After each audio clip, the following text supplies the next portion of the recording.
แขวงจำปาสักเปิดการประมูลป้ายทะเบียนยานพาหนะทางบกครั้งที่5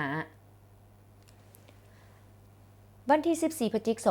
2025 นี้แผนกโยธาธิการและขนส่งแขวงจำปาสักได้จัดพิธีประมูลเลขป้ายทะเบียนยานพาหนะทางบกประเภทรถจักรและรถเบาเอกชนลาวเอกชนต่างดาวและธุรกิจหอยส่วนหอย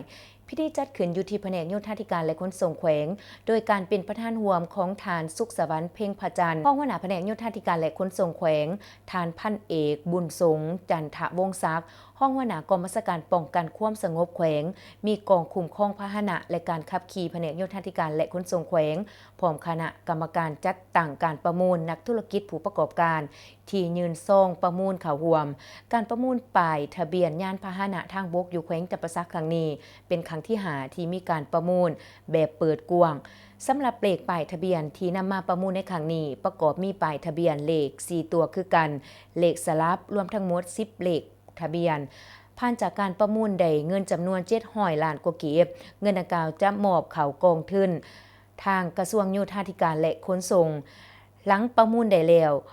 เจ้าของต้องนำหมายเลขทะเบียนพาหนะทางบกที่ตนประมูลใดไปขึ้นทะเบียนนำคะแนนการที่เกี่ยวของในระยะบ่เกิน6 เดือนถ้ากายกำหนดถือว่าสละสิทธิ์และเลขป้ายทะเบียนดังกล่าวจะถูกนำไปประมูลในครั้งต่อไปส่วนเงินที่สำหรับค่าเลขป้ายทะเบียนบ่ได้ส่งคืนและจะตกเป็นของรัฐ